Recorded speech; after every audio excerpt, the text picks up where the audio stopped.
Mais voilà, notre expertise est assez forte dans le domaine culturel avec plus de 300 lieux et événements culturels accompagnés, principalement en France. Donc vous voyez les types d'enquêtes, ça peut aller de l'étude de public, d'études d'impact économique, études de réception, d'exposition, études de marché. C'est vraiment assez large avec des méthodologies qualitatives, c'est-à-dire des entretiens focus group et des questionnaires. Voilà, quelques références, je passe rapidement, mais vous pourrez venir nous voir. Notre stand est juste à gauche. On nous a mis en face des conférences, donc vous pouvez pas nous rater. Et si vous avez des projets ou autres, vous pourrez venir discuter ou même échanger sur les résultats de l'étude que je vais présenter. N'hésitez pas à venir discuter.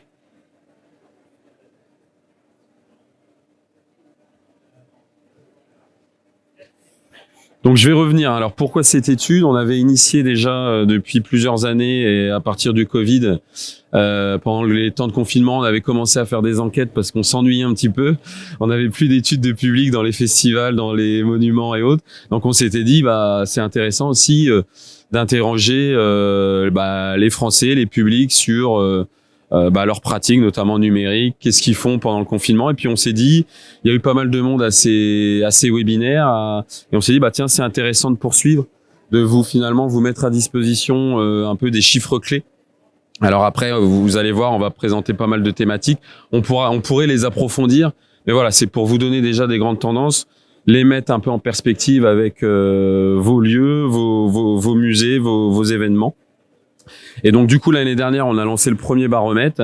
On avait posé une trentaine de questions. Cette année, on a souhaité l'élargir et aborder beaucoup plus de sujets. Donc on a gardé les mêmes et on a étoffé. Et d'ailleurs, j'en profite pour remercier parce que le questionnaire qui a été construit, on l'a fait à la fois avec des lieux, des monuments avec qui on travaille sur des études de public. Je les ai sollicités un peu sur des problématiques sur lesquelles on pouvait questionner et qui pouvaient apporter des chiffres intéressants pour toute la profession, et également quelques partenaires ce que je vois dans la salle qui nous ont aussi aidés à construire ce questionnaire. Donc je les remercie. Je passe vite parce que il y a une dizaine de personnes et institutions qui nous ont aidés à construire ce questionnaire. On l'a pas fait tout seul, donc c'est aussi un travail collectif qui s'est engagé. Donc pourquoi cette enquête? On s'est dit c'est intéressant. Aujourd'hui, on a les données du DEPS, du ministère de la Culture sur les pratiques culturelles qui arrivent tous les 5-6 ans. Mais on manque un peu de données que nous, d'ailleurs, on nous demande dans nos études de public qu'on mène pour les différents lieux et événements sur des choses un peu macro, sur des pratiques, des tendances et qui nous reviennent souvent. C'est-à-dire que on fait des études un peu micro, c'est-à-dire sur les publics d'un lieu, par exemple, mais souvent on essaye de les mettre en perspective aussi avec les publics en général.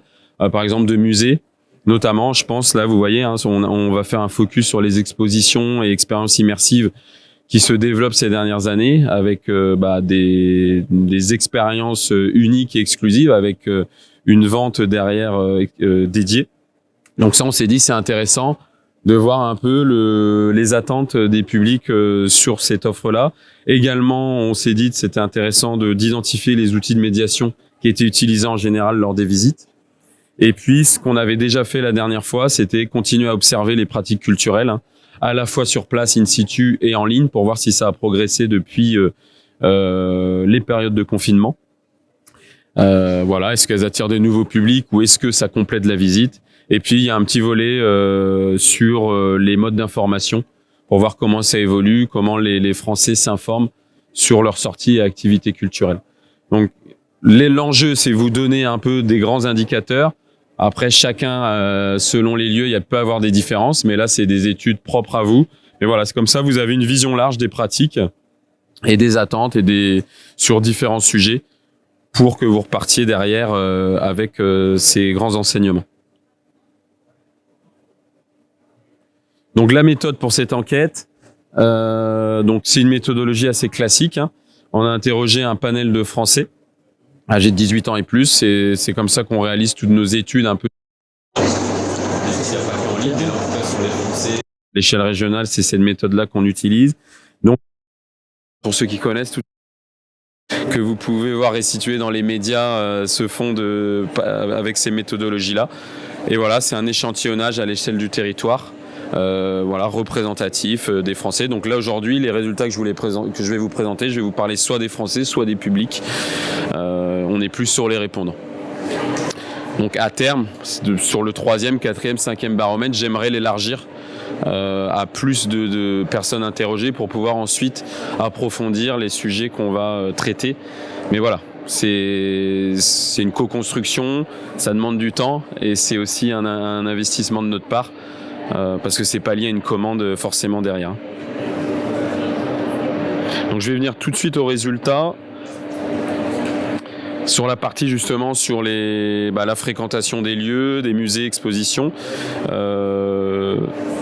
et sur les pratiques en ligne. Donc je rappelle le chiffre, donc on a posé la question sur la fréquentation au cours de leur vie et dans les 12 derniers mois de musées, expositions et lieux patrimoniaux.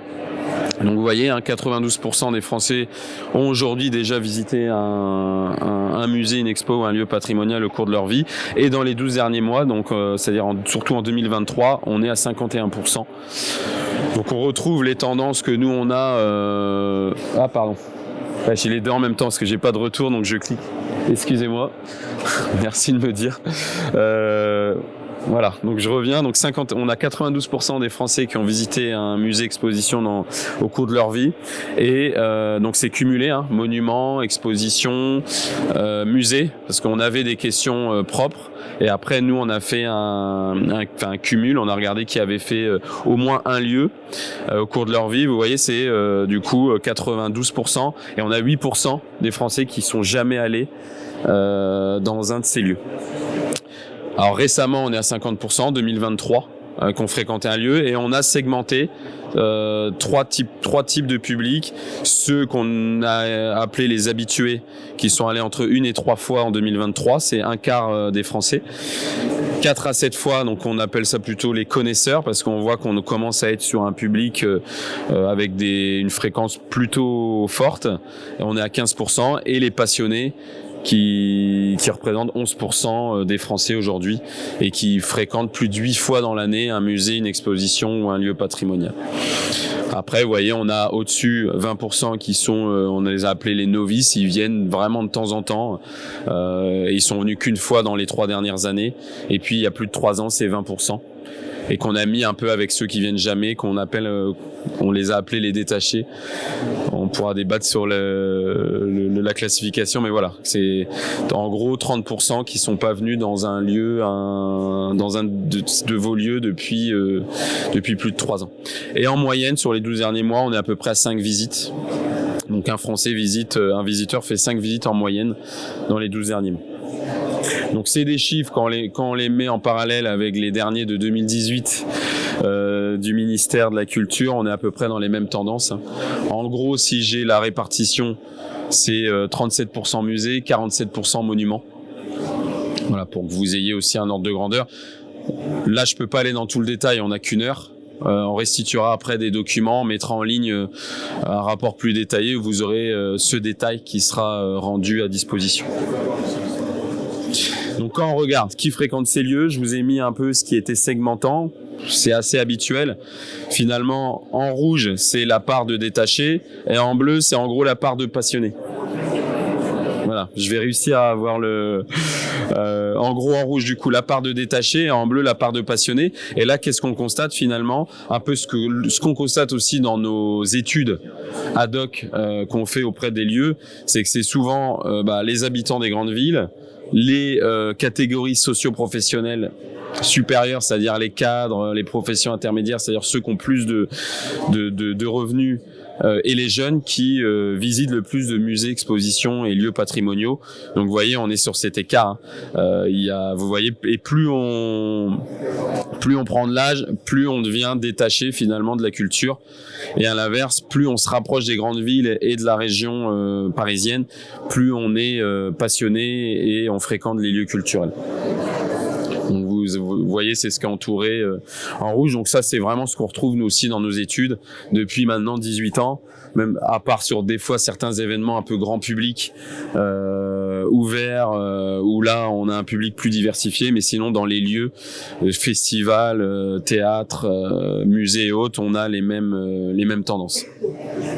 Alors après, avec des spécificités selon l'offre, parce que certains musées, expositions n'attirent pas les mêmes publics. Des fois des publics plus âgés, des fois des publics plus jeunes. Ça dépend après vraiment de chaque musée. Un musée scientifique va attirer un public plus familial, voilà. Donc après, il y a des différences, mais là, je reste global pour que vous partiez avec ces éléments en tête.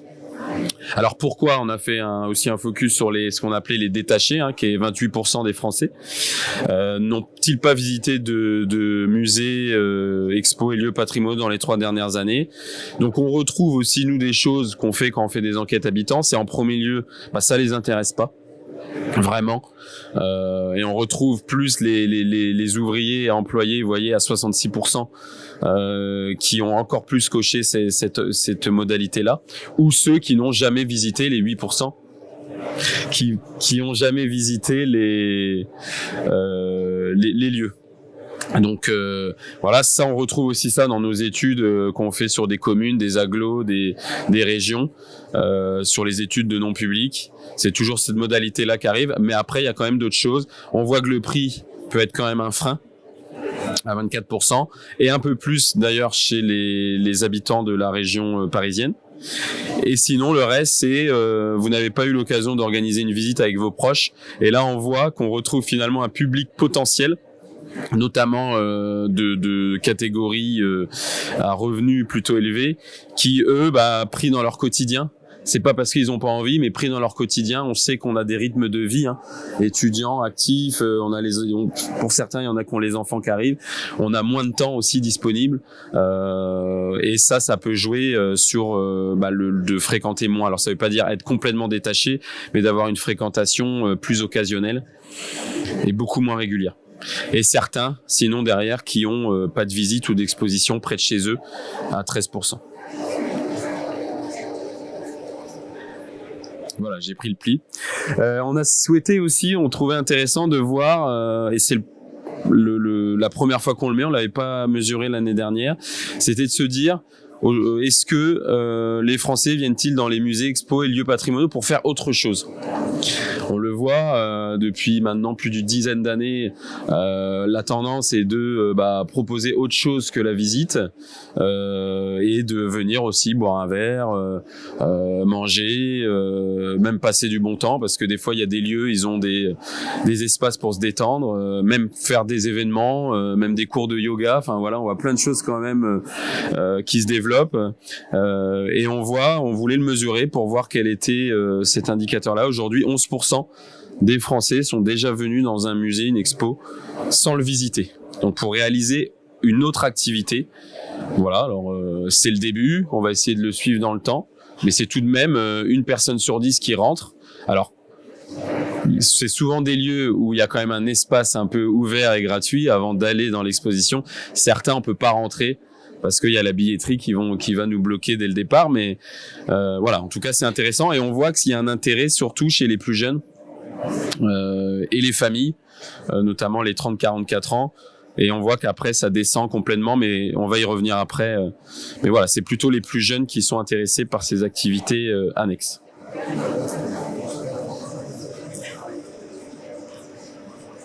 Donc autre partie, je sors du in situ, je passe sur les visites virtuelles.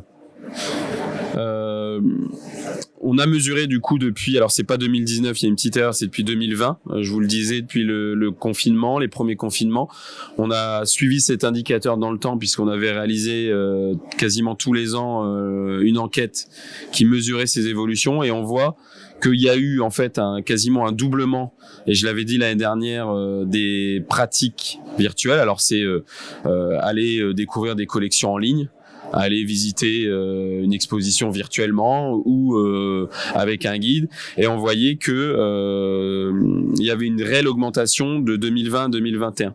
On passait de 7% à 14%, et en 2022 on constatait qu'il y avait une stagnation.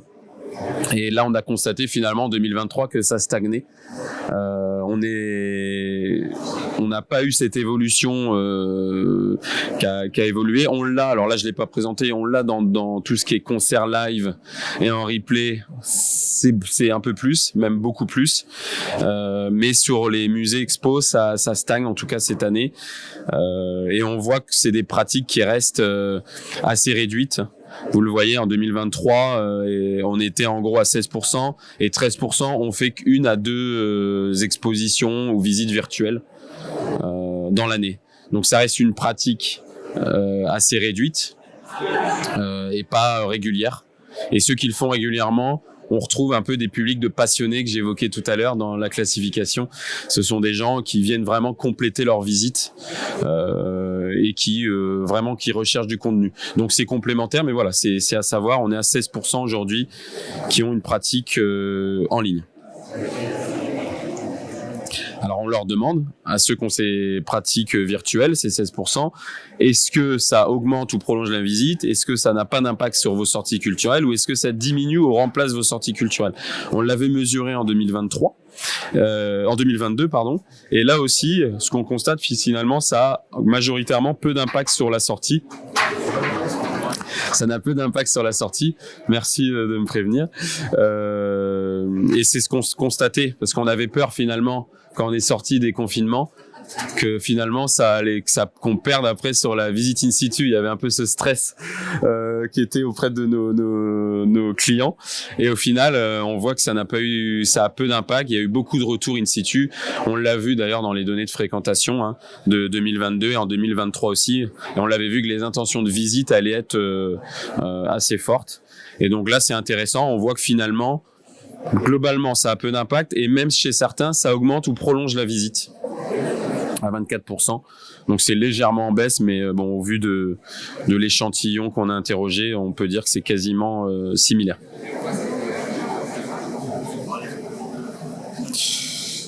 Donc ensuite, au-delà de savoir si des personnes ne vont plus ou pas dans les lieux, on a vu que non. On voulait savoir s'ils apprécient que cette offre existe. Et là, comme en 2023, ce qu'on constate, c'est que, en tout cas, les publics du numérique apprécient, enfin du numérique, du virtuel en ligne, apprécient en majorité que cette offre existe. Ils sont même un peu plus nombreux qu'en 2023. Vous voyez, il y a 22% 75% apprécient qu'elles existent. Il y a seulement 22% qui pourraient s'en passer. Donc voilà, donc c'est nous un peu ce qu'on préconise, c'est de poursuivre, c'est de ne pas arrêter, parce que pour une partie du public, 16%, donc c'est presque une personne sur 6 ou 7 qui prolonge la visite ou qui la prépare en amont pour connaître les collections ou pour suivre derrière la connaissance du sujet. Donc maintenant, je passe sur un autre sujet. Il y avait des questions sur tout autre, sur les conditions de visite in situ. Là, on a souhaité interroger les publics, les Français, sur qu'est-ce qu'ils recherchent en allant dans un musée, une exposition, le patrimonial. On voulait voir, et notamment, je l'évoquais tout à l'heure, les lieux évoluent aujourd'hui comme quasiment des lieux de vie. On peut y venir sans visiter une exposition ou une collection permanente. On peut y venir pour des événements. Donc, on voulait voir si ça a évolué. Et là, on voit finalement le top 3, alors il y avait 8 modalités, mais le top 3, on voit que c'est d'abord pour je viens au musée ou une exposition pour enrichir ses connaissances et stimuler son intellect. Et en deuxième, voir des œuvres et des objets uniques.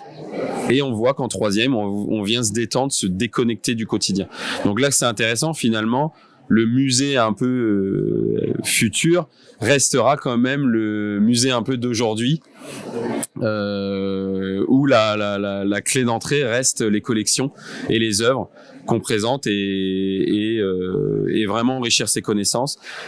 Mais il faut quand même retenir, c'est je viens pour voir des œuvres et enrichir mes connaissances, mais je viens aussi pour déconnecter et me divertir. Et si on regarde la 4e et 5e modalité, on voit que c'est aussi passer du bon temps, et la 6e, se divertir. Donc ça, faut quand même avoir ça en tête, parce qu'aujourd'hui, c'est aussi une évolution, et c'est les musées, les lieux patrimoniaux évoluent vers ça, où on vient aussi pour passer un bon moment en même temps que la visite. Donc il faut bien avoir ça en tête.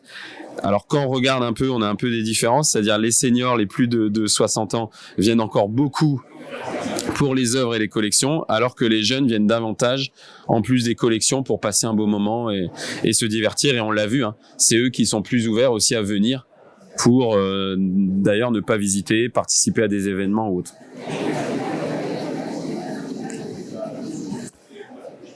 Autre sujet qu'on souhaitait suivre aussi, c'est où les visiteurs achètent-ils leurs billets. Parce que pareil, depuis 4 ans, on a vu beaucoup de lieux qui proposaient de la billetterie en ligne. Et là, on veut le suivre dans le temps. Et là, vous voyez, on a rajouté une modalité, c'est-à-dire que l'année dernière, on avait 55% des Français, et notamment, bon là on est sur les publics qui ont acheté un billet dans les 12 derniers mois, qui anticipent leur venue, qui achètent un billet en ligne. Alors c'est globalement, il peut y avoir des différences selon les institutions, mais on a rajouté, on voit que on est en légère augmentation, on est à 58% cette année en 2023. Et on voit qu'il y a quand même, donc c'est majoritairement sur vos sites internet, mais quand même à l'avance sur d'autres sites de revendeurs à 14%. On n'avait pas ce distinguo l'année dernière, on l'a rajouté et on voit que quasiment c'est un tiers achète sur d'autres chez des revendeurs et le reste, ceux qui achètent en ligne, achètent dans vos lieux. Mais on a quand même encore 42% qui achètent sur place.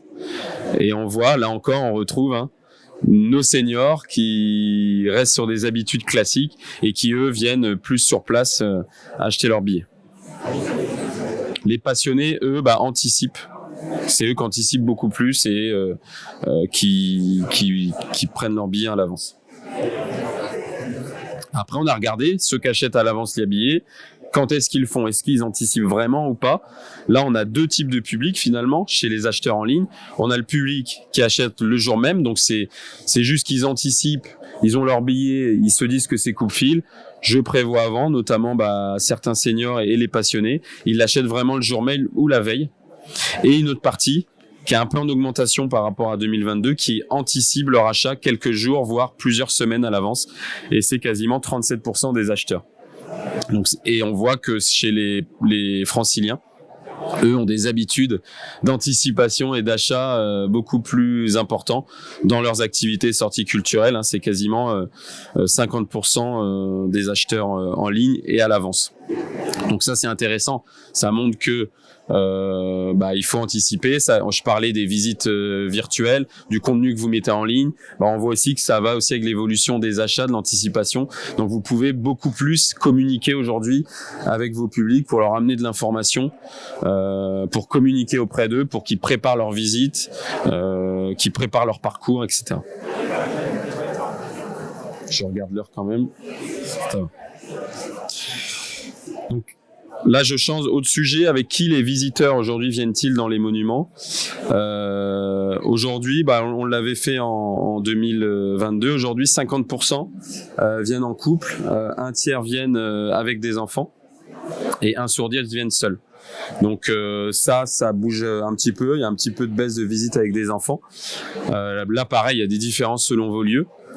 Mais ce qu'il faut constater, c'est à retenir, c'est que finalement, ceux qui viennent en couple, c'est plus les personnes âgées et les hommes. Mais on sait que les hommes qui viennent en couple, nous on constate le rôle prescripteur des femmes dans toutes nos études qu'on peut faire, d'ailleurs dans tous les domaines.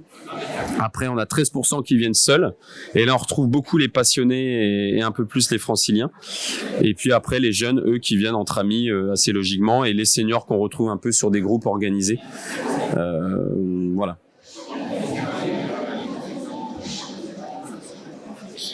Autre sujet sur lequel on souhaitait aussi vous apporter des éléments sur qu'est-ce qui incite aujourd'hui les visiteurs à revenir dans un musée ou dans une expo ou un lieu patrimonial déjà visité.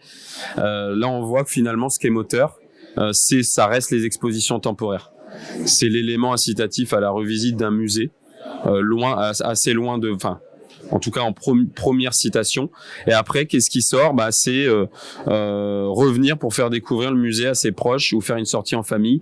On voit que c'est plus les familles avec enfants et finalement ceux qui sont venus jeunes qui se disent je vais transmettre à mes enfants, à mes proches, et qui reviennent quelques années après pour faire revisiter le lieu à ses enfants. Et sinon, le reste, on voit que c'est des événements, des spectacles, et notamment des événements soit organisés par vous ou des événements nationaux qui ont quand même un impact sur la revisite des lieux. Bon, après, on sait que sur les événements un peu gratuits, qui soient nationaux, on a fait pas mal d'études, mais on sait qu'on est sur un public plutôt d'opportunités. ça élargit pas les publics, c'est plutôt des publics qui vont un peu papillonner et qui vont se dire je profite de ces événements pour aller revoir des sites, mais souvent dans une visite qui peut être dégradée parce qu'on sait que sur ces temps-là on a du monde, donc on est sur une visite un peu moins agréable. Mais voilà, à savoir, et ceux qui reviennent beaucoup pour les expos temporaires, on retrouve un peu le public senior et ceux qui sont passionnés et qui visitent seuls les lieux. Ensuite, on a cherché aussi à savoir autre chose, comment les fidéliser, avec quel type d'avantages ils pourraient s'abonner à un musée ou un lieu patrimonial, parce qu'on sait que c'est un sujet aussi de fidéliser avec une carte d'abonnement, et on voit finalement des choses assez classiques. C'est que la carte offre des tarifs réduits dans d'autres lieux culturels à 56%, notamment les jeunes, et surtout un accès illimité au musée et aux monuments pour pouvoir le visiter quand ils veulent, et notamment avec des proches. On a vu que le partage et la visite avec des amis et des proches était quelque chose qui faisait revenir. Et ensuite, plus loin, on retrouve les événements, avoir accès à des événements dédiés aux abonnés, des réductions aussi pour tout ce qui est offert à la boutique, café, restaurant. On a aussi voulu tester la flexibilité des tarifs. Voilà, c'est un sujet, on va essayer de le suivre dans le temps aussi. C'était de se dire, est-ce que demain, si on propose sur des temps où vous avez moins de public, soit sur des périodes, soit sur des horaires, des tranches horaires, est-ce que on pourrait proposer des tarifs flexibles en baissant le prix pour motiver un peu les personnes à venir? Là, on a vu que 3/4 des visiteurs seraient intéressés par cette proposition et seraient prêts à changer leurs habitudes pour profiter de tarifs flexibles. Donc près de 30% nous ont dit tout à fait prêt, donc c'est intéressant. On voulait voir s'il y avait un vrai intérêt. L'intérêt est plutôt élevé, et notamment chez les jeunes. Alors il y a un intérêt fort chez les jeunes, chez ceux des habitants des grandes villes où on a une offre assez dense culturelle, et les passionnés qui eux seraient prêts à changer leurs habitudes pour venir à des horaires où il y a moins de monde.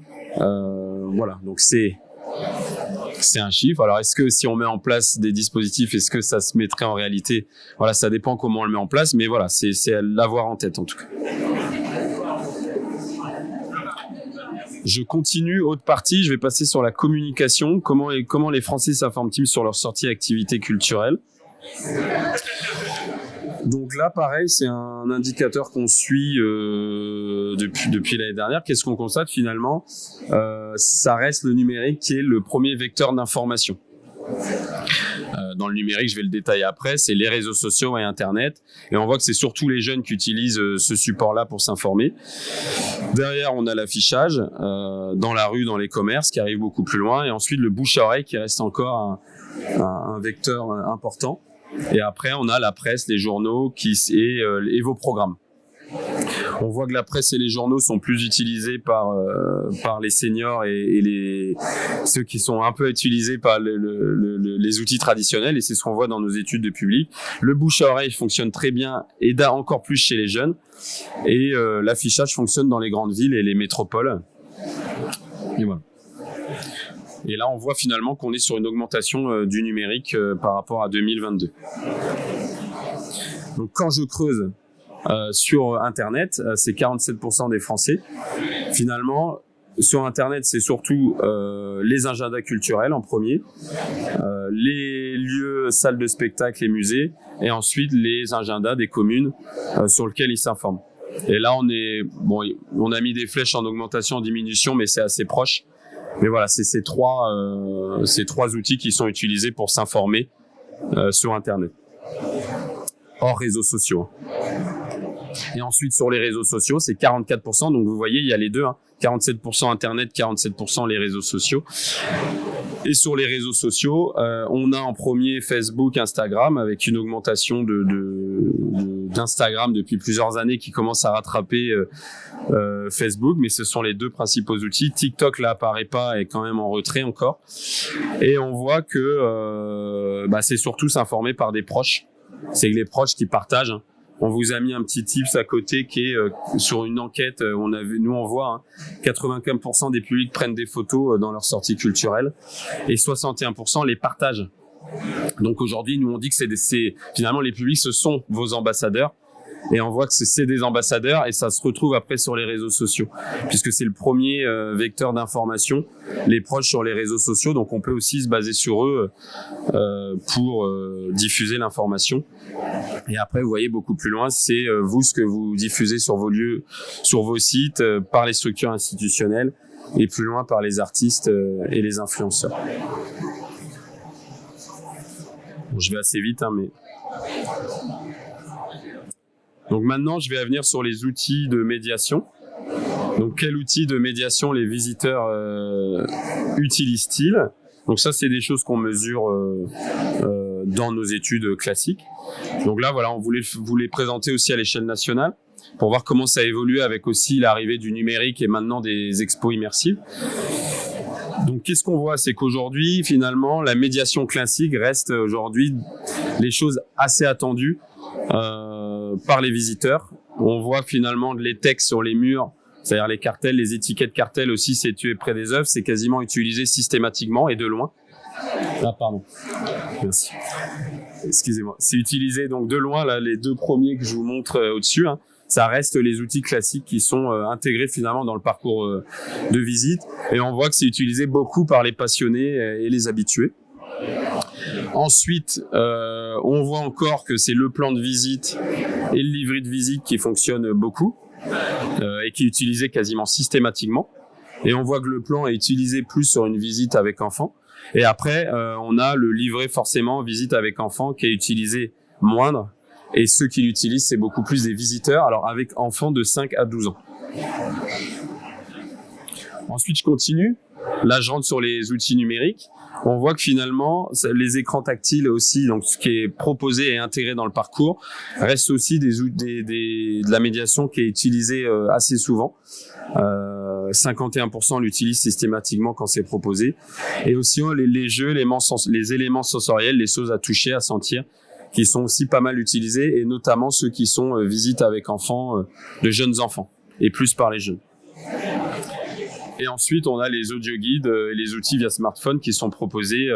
Alors là, je rentre sur plutôt, et vous allez voir, ça va faire le lien avec le téléphone portable. Finalement, l'audio-guide classique, avec ou sans écran, est utilisé aujourd'hui toujours à 35%. Et utilisé de temps en temps, ou tout le temps à 76%, et plus que les applications classiques qui sont à télécharger sur vos mobiles. On voit que 15% les utilisent souvent toujours, versus 35% les audioguides classiques. Et ça, nous on le voit dans nos études de public. Le taux de prise est encore beaucoup plus fort quand c'est proposé et donné avec un outil que à télécharger sur son portable. Et on va le voir après pourquoi. Et ensuite, on teste les QR codes aussi dans les salles, qui sont aussi un peu plus utilisés, mais ça reste encore au début. Et enfin, on a testé la médiation humaine. Quand c'est proposé, une visite guidée par un guide conférencier ou un médiateur. Aujourd'hui, c'est utilisé par 23% des publics quand c'est proposé, quasiment souvent toujours, et 67% de temps en temps. Et on voit qu'on est sur un public, on retrouve le public senior, passionné, qui est habitué un peu aux outils de médiation assez classiques, mais ils ont besoin de cette médiation humaine ou lorsqu'ils visitent en groupe.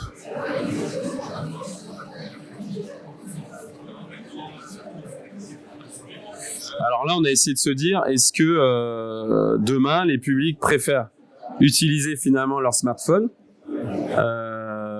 exclusivement dans leur visite, ou est-ce qu'ils préfèrent les outils de médiation classiques, audio guide, écran tactile, livret, qui est intégré dans le parcours ou qu'on leur met à disposition. Et on voit qu'on est sur deux typologies.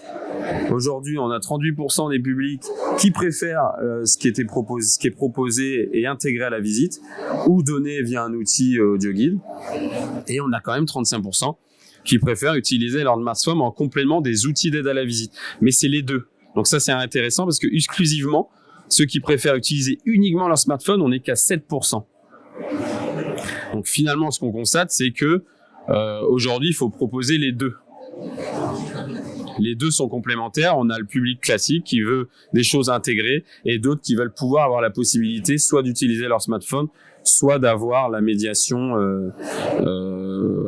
intégrée à la visite. Donc ça, c'est intéressant parce on s'était dit, on voulait voir, on pensait que aujourd'hui tout allait être par smartphone. C'est pas le cas. c'est que 7% qui disent moi je fais tout avec mon smartphone. Et on a encore 19% eux qui veulent même pas d'écran tactile de livret, ils veulent juste les cartels. Ils veulent juste les cartels et ce qui était proposé avec des plans ou autres.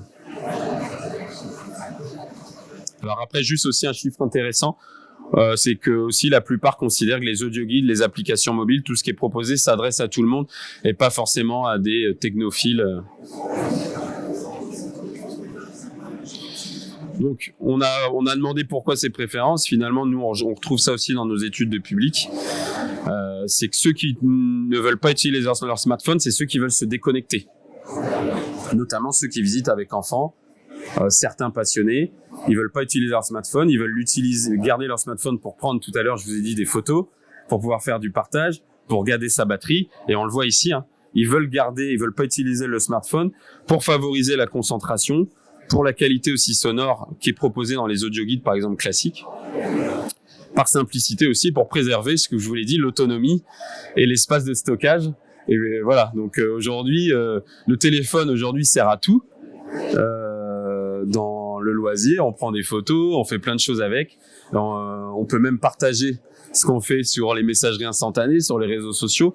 Donc si on l'utilise aussi uniquement dans sa visite, on voit que finalement, et on l'a vu sur le chiffre d'avant, ça reste très peu. Les 7% qui nous ont dit préférer l'utiliser, c'est parce que certains trouvent que c'est pratique. Ils l'ont toujours, c'est pratique, je suis en autonomie, c'est un outil moderne, et aussi pour certains pour des raisons d'hygiène. Mais ça reste, vous voyez, à la marge.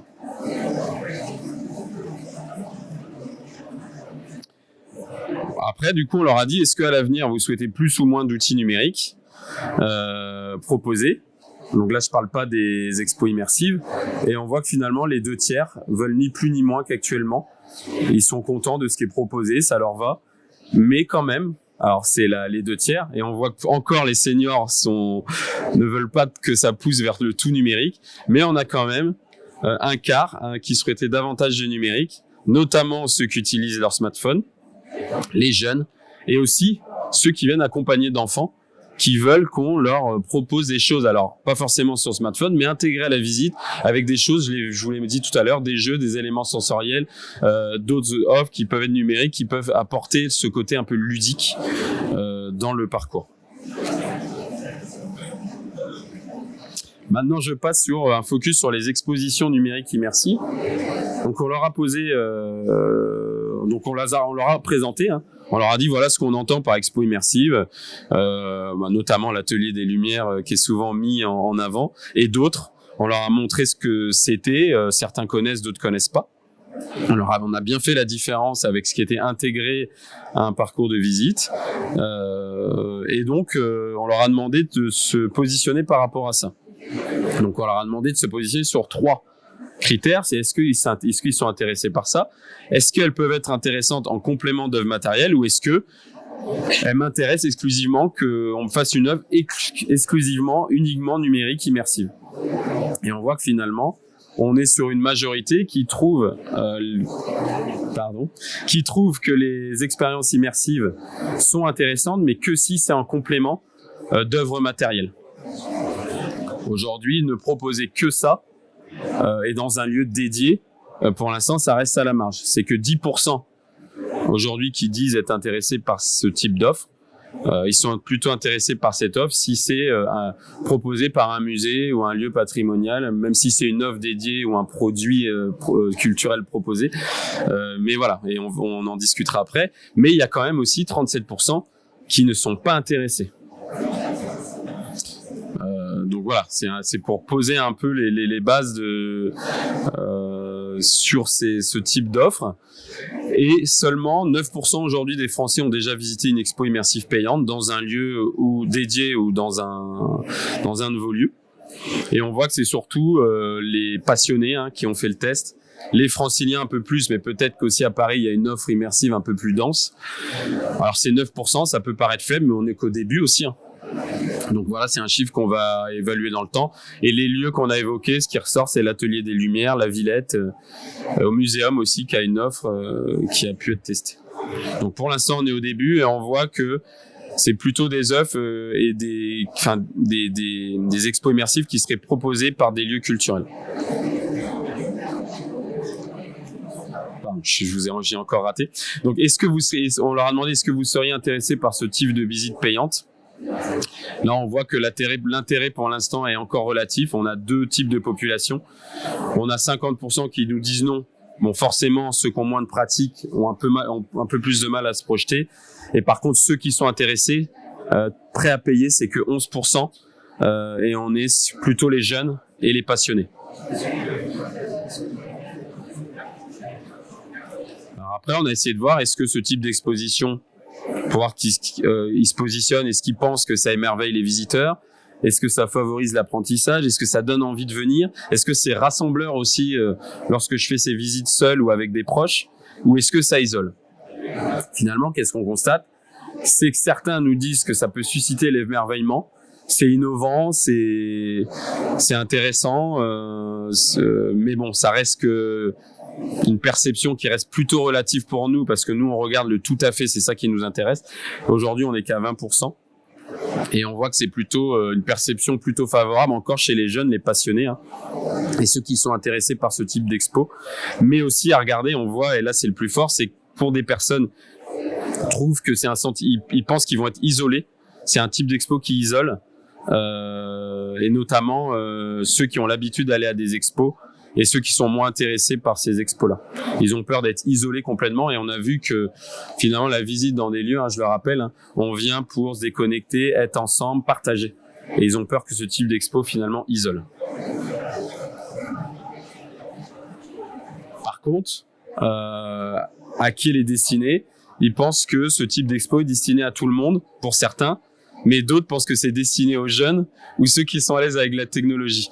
Et là, forcément, ceux qui pensent que c'est pas pour eux, plutôt aux jeunes ou aux personnes à l'aise avec la technologie, on retrouve ceux qui sont pas intéressés par ces expos. Par contre, ceux qui sont intéressés, ils pensent que c'est plutôt quelque chose qui s'adresse à tout le monde. Donc là, on a vraiment deux typologies. Alors qu'on a vu tout à l'heure la médiation un peu classique, on a vu aussi les outils numériques, les smartphones. Là, c'est clairement une perception et d'outils qui est à destination de tout type de visiteurs. Là, c'est pas encore le cas.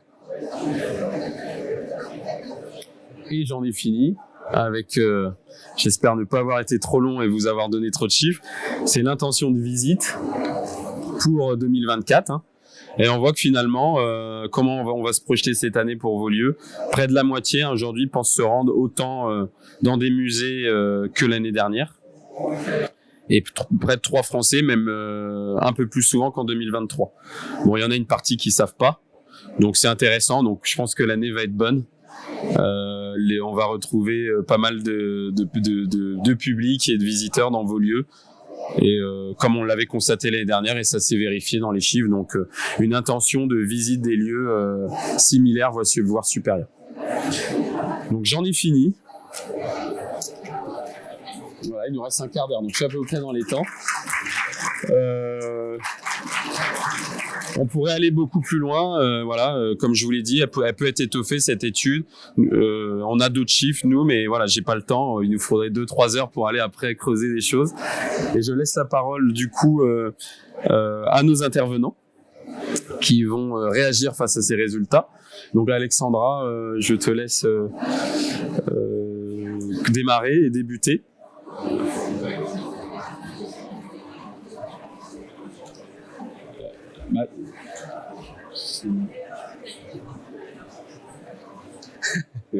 Ah si, sinon ici.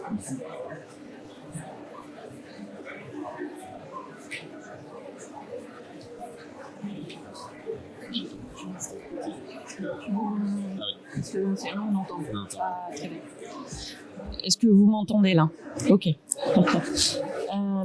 Alors moi, pour ma part, bonjour à tous déjà.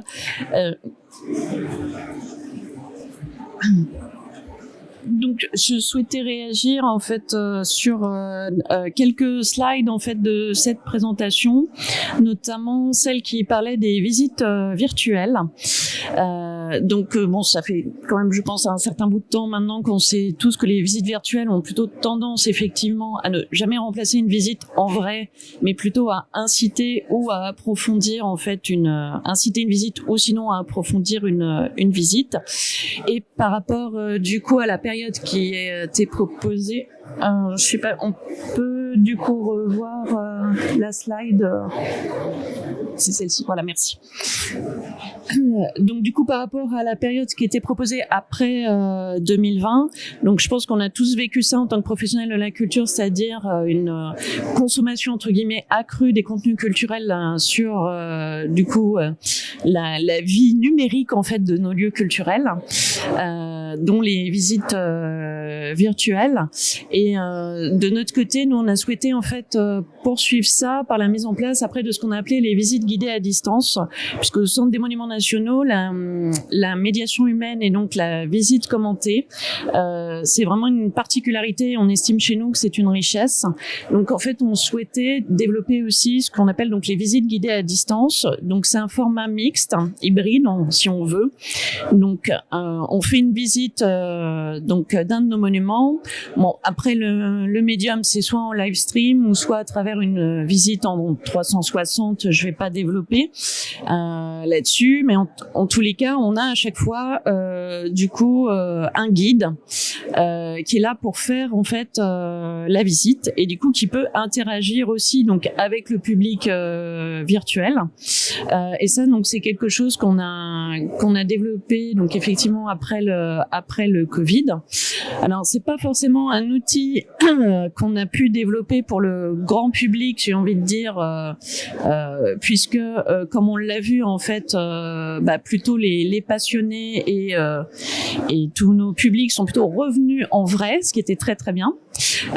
Par contre, c'est un outil qu'on a mis en place pour les publics scolaires, dans le cadre notamment de projets pédagogiques, puisque comme on est à peu près sur trois quarts, on va dire, du territoire hexagonal, le but c'est en fait qu'une classe, par exemple, vienne visiter un monument et avec une visite du coup guidée à distance, visite un autre monument, parce que très souvent aujourd'hui les scolaires n'ont plus trop les moyens en fait de faire des voyages scolaires qui peuvent être parfois assez loin et assez onéreux. Donc pour nous, en tous les cas, c'est quelque chose qui a bien fonctionné et qu'on a développé aussi pour les publics étrangers, alors scolaires également, mais pas que.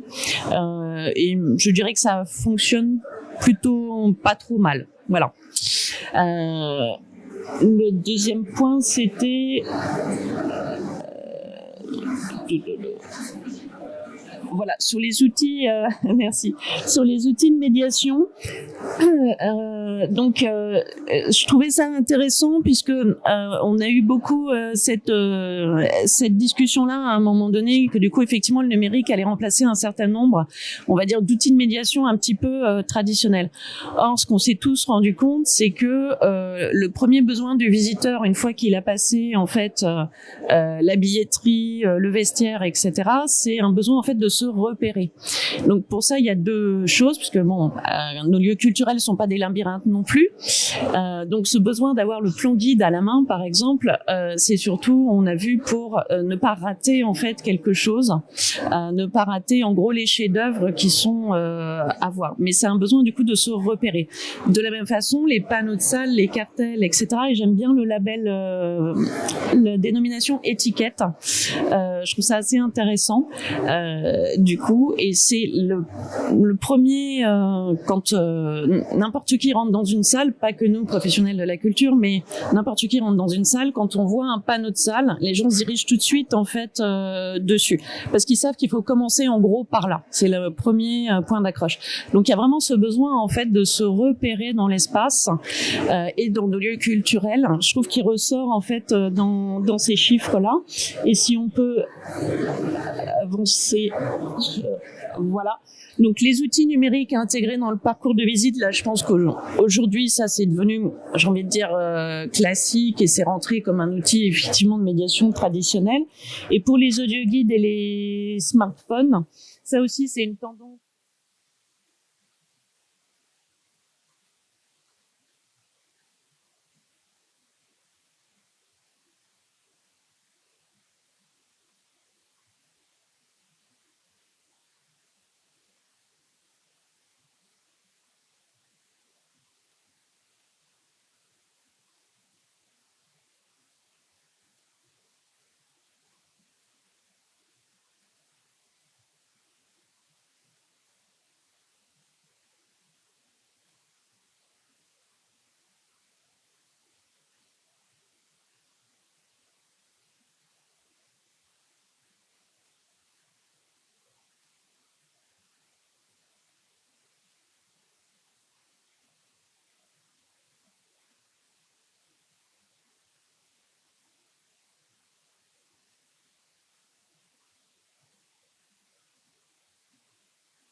Bien sûr. Voilà, là je parle sur le canal anglais. Je suis en train de parler sur le canal anglais. Je continue de parler sur le canal anglais. Ok, pardon.